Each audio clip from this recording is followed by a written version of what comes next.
NCP SP के प्रमुख शरद पवार ने ऐसे संकेत दिए हैं कि वे अब कोई चुनाव नहीं लड़ेंगे। शरद पवार ने कहा कि कहीं तो रुकना पड़ेगा। महाराष्ट्र चुनाव से पहले शरद पवार का यह बयान सामने आया है। शरद पवार ने कहा कि मैं कोई चुनाव नहीं लड़ना चाहता। चुनाव को लेकर मुझे रुक जाना चाहिए और नई पीढ़ी को आगे आना चाहिए। पूर्व केंद्रीय मंत्री महाराष्ट्र की राजनीति के दिग्गज नेता शरद पवार ने कहा कि अब तक 14 बार चुनाव लड़ा हूं, सत्ता नहीं चाहिए, बस समाज के लिए काम करना चाहता हूं। शरद पवार ने अपने बारामती दौरे के दौरान कहा, मैं सत्ता में नहीं हूं, मैं राज्यसभा में हूं। मेरे पास अभी भी 1.5 साल का वक्त काफी है। 1.5 साल बाद मुझे सोचना होगा कि राज्यसभा जाऊं या नहीं।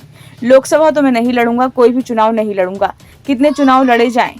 अब तक 14 चुनाव हो चुके हैं। आपने एक बार भी घर नहीं बैठाया मुझे। हर बार मुझे निर्वाचित कर रहे हैं, तो कहीं तो थमना ही चाहिए। मैंने इस सूत्र पर काम करना शुरू कर दिया है कि नई पीढ़ी को अब आगे आना चाहिए। इस बीच शरद पवार ने बारामती में मुख्यमंत्री अजीत पवार के काम को सराहा, लेकिन उन्होंने जोर देकर कहा कि अगले 3 दशकों तक इस क्षेत्र के विकास के लिए नेतृत्व की जरूरत है। शरद पवार अपने भतीजे एनसीपी एसपी उम्मीदवार युगेंद्र पवार के लिए प्रचार कर रहे थे। युगेंद्र 20 नवंबर को होने वाले विधानसभा चुनाव में अपने चाचा अजीत पवार के खिलाफ चुनाव लड़ेंगे। बारामती के शेरसुफल में एक सभा को संबोधित करते हुए शरद पवार ने कहा कि साल की शुरुआत में बारामती लोकसभा सीट के लिए मुकाबला कठिन था, क्योंकि परिवार में लड़ा गया और अब 5 महीने बाद क्षेत्र के लोग ऐसी ही स्थिति देखेंगे। बता दें कि बारामती की सांसद सुप्रिया सुले ने आम चुनाव में भाभी और अजीत पवार की पत्नी सुनेत्रा पवार को हराया था।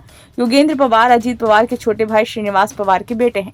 शरद पवार ने कहा, आपने मुझे 1 या 2 बार नहीं बल्कि 4 बार मुख्यमंत्री बनाया। आपने मुझे 1967 में चुना था और महाराष्ट्र के लिए काम करने से पहले मैंने 25 साल तक यहाँ काम किया।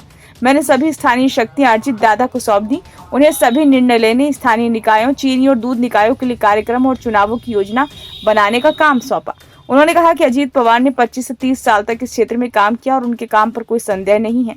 पूर्व केंद्रीय मंत्री ने कहा कि अब भविष्य के लिए तैयारी करने का समय आ गया है। हमें ऐसे नेतृत्व को तैयार करने की जरूरत है जो अगले 30 साल तक काम करे। सभी को अवसर मिलना चाहिए और उन्होंने कभी किसी को पीछे नहीं रखा। अजीत पवार पर कटाक्ष करते हुए उन्होंने कहा कि अगर कोई ये कहता रहे कि ये सब कुछ ले लेगा तो लोग कुछ ना कहें, लेकिन ऐसा नहीं है, लोग इसे नहीं मानेंगे। शरद पवार ने आगे कहा कि हालांकि वो वोट मांगने नहीं आए हैं, लेकिन बारामती के लोगों ने उन्हें कभी निराश नहीं किया है। ब्यूरो रिपोर्ट, नई दिल्ली।